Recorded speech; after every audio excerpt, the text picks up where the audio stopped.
Guys यहाँ पर कुछ सेंटेंसेस दिए हुए हैं। सबसे पहले आप इन सेंटेंसेस को ध्यान से पढ़िए और बताइए वीडियो को पॉज करने के बाद में कि कौन सा सेंटेंस सही है और कौन सा गलत है, या फिर अगर आपको लगता है कि दोनों ही सही है तो मुझे बताइएगा। चलिए पहले सेंटेंसेस देखते हैं। जैसे the little girl was frightened, मतलब जो छोटी बच्ची थी वो डरी हुई थी, या फिर the little girl was frightening, यहाँ पर फ्राइटन यूज हुआ है, यहाँ पर फ्राइटनिंग यूज हुआ है। कौन सा सही है हमें नहीं पता।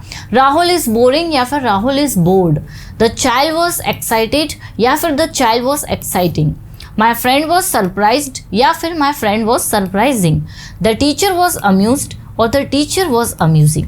गाइस कंफ्यूजन रहता है, हमें समझ में नहीं आता कि कौन सा यूज़ करें एडजेक्टिव, ईडी वाला या फिर आईएनजी वाला, या फिर दोनों ही सही है, और दोनों सही है तो कैसे और इनका क्या मीनिंग निकल रहा है। गाइस अगर आपको भी ये कंफ्यूजन है, आप भी ऐसे सेंटेंसेस बनाते समय कंफ्यूज रहते हैं, तो वीडियो आपके लिए है। वीडियो बहुत ही इंपॉर्टेंट होने वाला है गाइस, क्योंकि इस वीडियो के बाद में ऐसा किसी भी तरह का डाउट आपको नहीं रहेगा। बहुत अच्छे से मैं एक्सप्लेन करूँगी, साथ ही साथ आप लोगों को कुछ एक्सरसाइज भी मिलेगी। जब ये वीडियो आप पूरा एंड तक देखेंगे तो इतनी मेरी गारंटी है कि इन एक्सरसाइज को आप खुद ही सॉल्व कर लेंगे, ये समझ पाएंगे कि कहाँ हमें कौन सा एडजेक्टिव यूज़ करना है, या फिर दोनों ही आएंगे या दोनों नहीं आएंगे। ये एक्सरसाइज आप खुद से ही सॉल्व कर लेंगे इस वीडियो को देखने के बाद में। वीडियो के एंड तक ज़रूर से बने रहिएगा। चलिए क्लास को स्टार्ट करते हैं, लेट्स बिगिन। अब इस शॉर्ट में अगर मैं आपको बताऊं, जैसे कि ये जो है जिसमें हम लोग ईडी लगा रहे हैं, आईएनजी लगा रहे हैं, तो ये मैं आपको बता दूं कि एडजेक्टिव्स है। अब एडजेक्टिव्स हर तरह के होते हैं, जिसमें आईएनजी भी लगता है, ईडी भी लगता है, कुछ नॉर्मल भी होता है।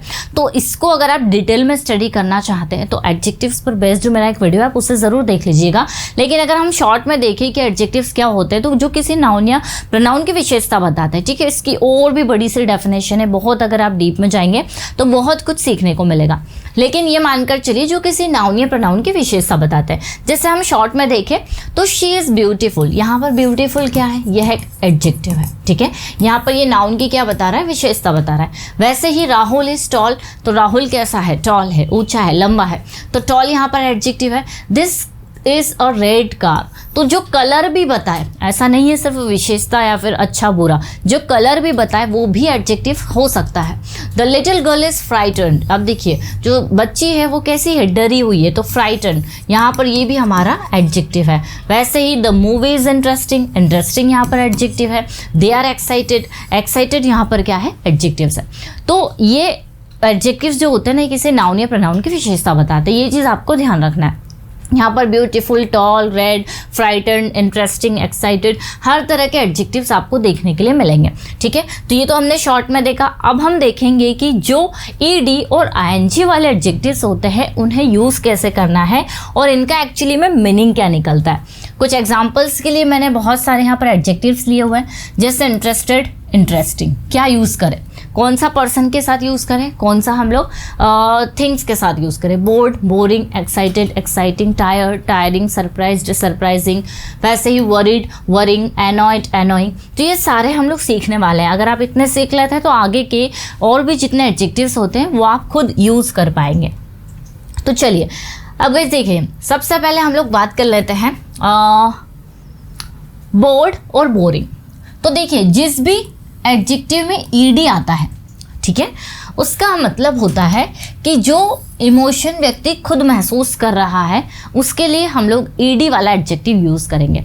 जैसे मैंने कहा कि मैं उब गई हूँ, तो आई एम बोर्ड, यहाँ पर ये इमोशन मैं खुद फील कर रही हूँ। तो जो हम इमोशंस खुद फील करेंगे वहाँ पर हम लोग ईडी वाले एडजेक्टिव्स का यूज़ करेंगे। जैसे आई एम बोर्ड, ठीक है, मैं बोर हो गई हूँ। वैसे ही वी वर बोर्ड, हम बोर हो गए थे पास्ट में, ड्यूरिंग द लेक्चर, लेक्चर के दौरान, ठीक है, लेक्चर के दौरान हम लोग बोर हो गए थे, उब गए थे। लेकिन गाइस अगर हम लोग बात करें आईएनजी वाले एडजेक्टिव की, तो ये ऐसे एडजेक्टिव्स होते हैं जो इमोशन क्रिएट करते हैं, है ना, मतलब करने वाला, हम ऐसा समझ सकते हैं। तो बोर्ड जो बोर हो गया, उब गया, और बोरिंग मतलब इन्हें बोर कर देने वाला, ठीक है। जो सिचुएशन आपको बोर कर देती है वहाँ पर आप लोग बोरिंग का यूज़ करेंगे, मतलब आईएनजी वाले एडजेक्टिव्स का यूज़ करेंगे। देखिए बोर करने वाला, जैसे मैंने कहा कि the movie is boring, movie कैसी है, बोरिंग है, मतलब इन्हें ऐसी मूवी है जो आपको क्या कर दे, बोर्ड कर दे, मतलब आपको उबा दे, ठीक है। तो आप बोल सकते हैं I am board because the movie is boring, I am board, मैं बोर हो चुकी हूँ। क्यों? Because the movie is boring, क्योंकि मूवी जो है वो उबा देने वाली है, बोर कर देने वाली है। ठीक है, तो ये छोटा सा कॉन्सेप्ट अगर आप समझ लेते हैं ना, तो आपको सारे एडजेक्टिव्स, चाहे किसी ईडी लग रहा है या फिर आईएनजी लग रहा है, आप आराम से यूज़ कर लेंगे। देखिए, the class was boring, class कैसी थी? बोरिंग थी, मतलब बोर कर देने वाली थी। ठीक है, तो ईडी जिसमें हम खुद इमोशंस को फील करते हैं, और आईएनजी मतलब बोरिंग की अगर हम बात करें तो जो इमोशन क्रिएट करे। वैसे ही अगर हम यहाँ पर ये बोले कि he was boring, he was boring, और अगर हमने बोला ही वॉज बोर्ड, तो बताइए क्या डिफरेंस निकल रहा है? ही वॉज बोरिंग भी सही है, ही वॉज बोर्ड भी सही है। क्यों सही है? ही वॉज बोर्ड मतलब वह बोर हो गया था, और ही वॉज बोरिंग मतलब वह बोर कर देने वाला था। वह कैसा था? बोर कर देने वाला। ही वॉज बोरिंग, इसलिए कोई उससे बात नहीं करता, या ही इज बोरिंग, ठीक है, person, he is boring boy, he is boring person, that's why nobody talks to him, इसलिए कोई उससे बात नहीं करता, क्योंकि वो कैसा है? बोरिंग है। सभी उससे क्या हो जाते हैं? बोर्ड हो जाते हैं, उब जाते हैं। ठीक है, चलिए और एग्जांपल्स देखेंगे ताकि आपको अच्छे से समझ में आए। वैसे ये टायर्ड मतलब थका हुआ, ठीक है, थका हुआ टायर्ड, और टायरिंग मतलब थका देने वाला। जैसे हम बोल सकते हैं कि the match was tiring, match कैसा था? थका देने वाला था। आपने उसे देखा, आप थक गए, तो आप वहाँ मैच के लिए टायरिंग यूज़ कर सकते हो। और आप थक गए तो आप क्या बोलेंगे? We are tired. एग्जाम्पल्स देखते हैं, जैसे आई एम टायर्ड, मैं थक गई हूँ। She was tired after work, काम के बाद वह थक गई थी, तो शी वॉज टायर्ड। वैसे ही the journey was tiring, journey कैसी थी? थका देने वाली थी। यहाँ हम ये नहीं बोलेंगे the journey was tired, no, journey क्या थी? थकी हुई थी, no, the journey was tiring, journey थका देने वाली थी। It was a tiring day, आज का जो दिन था वो कैसा था? थका देने वाला था। क्लियर? तो ईडी हमने इमोशन को फील किया, और आईएनजी मतलब टायरिंग यहाँ पर हुआ, थका देने वाला। और एग्जाम्पल्स देखते हैं ताकि आपको बहुत अच्छे से समझ में आए। देखिए गाइस, यहाँ पर देखिए अमेज्ड और अमेजिंग, ठीक है, तो I am amazed by her talent, मैं उसकी प्रतिभा देखकर दंग हूँ। तो अमेज्ड हो जाना, दंग रह जाना, तो आई एम अमेज्ड, मैं दंग हो चुकी हूँ या दंग हूँ, बाय हर टैलेंट, उसकी प्रतिभा देखकर। She is amazing.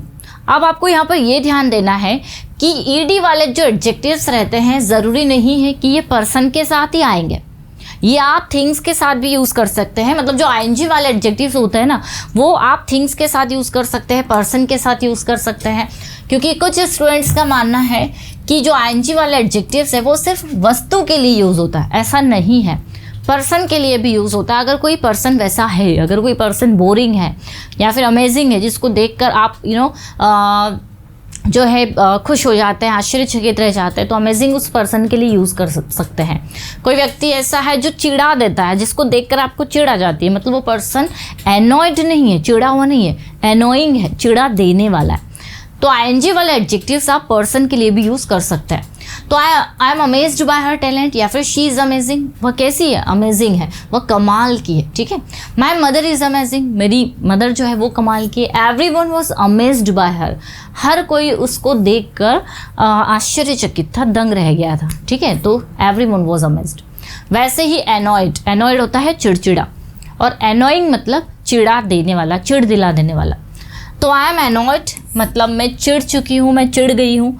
He is annoying, अब देखिए मैंने यहाँ पर ही के साथ आईएनजी वाला एडजेक्टिव यूज़ किया हुआ है, तो ही इज़ एनोइंग मतलब वह कैसा है? बहुत चिढ़ाने वाला है। उसको देखकर आपको चिढ़ आ गई, आप चिढ़ गए, तो वहाँ पर वो क्या है? एनोइंग है। वैसे ही माई कज़न इज़ एनोइंग, मेरा कज़न कैसा है? एनोइंग है। समटाइम्स मेरा कज़न जो है कभी कभी बहुत परेशान करता है, तो एनोइंग, यहाँ पर वो खुद नहीं चिढ़ा हुआ है, खुद नहीं एनॉयड है, उसको देखकर कोई और चिढ़ रहा है, that is annoying. We were annoyed with him, हम उससे चिढ़ गए थे, परेशान हो गए थे, तो we were annoyed with him. Clear? यहाँ पर देखिएगा, इस फ्राइटन डरा हुआ, और फ्राइटनिंग डराने वाला। ठीक है, अब डराने वाला कोई सिचुएशन भी हो सकती है, कोई पर्सन भी हो सकता है, तो आप फ्राइटनिंग को पर्सन के साथ भी यूज़ कर सकते हैं, थिंग्स के साथ यूज़ करने के अलावा। जैसे the little girl was frightened, तो लिटिल गर्ल कैसी थी? डरी हुई थी, यहाँ पर फ्राइटन्ड का यूज़ हुआ है, तो फ्राइटन्ड डरा हुआ, फ्राइटनिंग डराने वाला। The little girl was frightening. अब यहाँ पर देखिए फ्राइटनिंग का यूज हुआ है। The little girl was frightening मतलब यानी कि किसी गर्ल को देखकर, कोई लड़की है बहुत ही डरावनी सी है, ठीक है, जिसको देखकर डर आप लोगों को लग रहा है, तो अब वहाँ पर वो डरी हुई नहीं है, वो डरावनी है, डर क्रिएट करने वाली है, तो अब हम वहाँ पर फ्राइटनिंग का यूज़ करेंगे। जैसे लड़की इतनी डरावनी लग रही थी कि लोग उससे डर रहे थे, तो लिटिल गर्ल वॉज फ्राइटनिंग, ठीक है। The old man looked frightening, जो ओल्ड मैन था वो कैसा लग रहा था, डरावना लग रहा था। द चिल्ड्रन वर फ्राइटन, बच्चे डरे हुए थे। सिचुएशन का समझना है, फ्राइटन हम पर्सन के साथ तो यूज़ कर रहे हैं और फ्राइटनिंग हम लोग पर्सन और थिंग्स दोनों के साथ यूज़ करेंगे। वैसे ही कंफ्यूज्ड और कंफ्यूजिंग, ठीक है। ही इज़ कन्फ्यूज्ड, वह कन्फ्यूज्ड है। ही इज़ कन्फ्यूजिंग मतलब वह कैसा है, जिसको देखकर दूसरे कंफ्यूज हो जाते हैं, कंफ्यूजन क्रिएट करने वाला। तो ही इज़ कन्फ्यूजिंग, वह ऐसा है कि दूसरों को कंफ्यूज कर देता है, कंफ्यूजन क्रिएट करने वाला कंफ्यूजिंग, तो वह लोगों को उलझा देता है, उलझन में डाल देता है। My teacher is confusing sometimes, मेरी जो टीचर है कभी कभी उलझा देती है। The students are confused, students कैसे हैं, कन्फ्यूज्ड हैं, उलझे हुए हैं, ठीक है, क्लियर। चलिए अब गाइस यहाँ पर आपके सामने कुछ एक्सरसाइज दी हुई है, आपको बताना है कि हम यहाँ पर कौन सा एडजेक्टिव यूज़ करेंगे, इंटरेस्टेड या फिर इंटरेस्टिंग। जैसे I am in learning English, तो आई एम मतलब मुझे रुचि है, तो इंटरेस्टेड आ जाएगा। वीडियो को पॉज करिए गाइस, एक आपको मैं सॉल्व करके बताऊंगी और बाकी आपको खुद को सॉल्व करना है, आप आराम से सॉल्व कर पाएंगे, आपको आराम से समझ में आएगा। English grammar is very, English grammar जो है वो कैसी है, बहुत ही ज़्यादा इंटरेस्टेड है या फिर इंटरेस्टिंग है, इंटरेस्टिंग है, ठीक है, जिस रुचि रखने वाली, रुचि क्रिएट करने वाली। तो English grammar is very interesting. We were dash after listening to her speech, उसकी स्पीच सुनने के बाद में हम लोग क्या हो गए थे, वी वर इंटरेस्टेड, ठीक है, we were interested after listening to her speech. This documentary is so dash that everyone watched it till that, documentary कैसी थी, बहुत ही ज़्यादा इंटरेस्टिंग थी, इंटरेस्टिंग इतनी थी कि हम सभी ने उसको एंड तक देखी। तो कोई सिचुएशन, कोई मूवी इंटरेस्टिंग होती है जो इंटरेस्ट को क्रिएट करती है और आप उसको देखने के लिए इंटरेस्टेड होते हो, ठीक है। वैसे ही गाइस यहाँ पर बोर्ड और बोरिंग दिया है, आपको ये देखना है कि ये जो फिलिंग द ब्लैंक्स है इसमें से कौन सा एडजेक्टिव आएगा। वैसे ही एक्साइटेड और एक्साइटिंग, ठीक है। और भी कुछ एक्सरसाइज है जिसके आंसर आपको कमेंट्स में मिलेंगे कि कौन सा सही है कौन सा नहीं। टायर्ड और टायरिंग आपको बताना है कौन सा किस में आएगा। सरप्राइज्ड और सरप्राइजिंग, अमेज्ड और अमेजिंग, ठीक है। फिर यहाँ पर दिया हुआ है confused, confusing, frighten, frightening, worried और वरिंग। तो इनके आंसर्स गाइस आपको कमेंट करके बताने हैं ताकि ये मुझे पता चल पाए कि हाँ आप लोगों को काफ़ी अच्छे से समझ में आ गया है और आपने कुछ सीखा है। तो ऐसे तो गाइस एडजेक्टिव्स और भी तरह के होते हैं, लेकिन आज हमने जो डिस्कस किए वो ईडी और आईएनजी वाले स्पेशली डिस्कस किए क्योंकि इसमें अधिकतर कंफ्यूजन रहता है सेंटेंसेस बनाने में। आई होप गाइस ये छोटा सा वीडियो आप लोगों के लिए हेल्पफुल रहा होगा।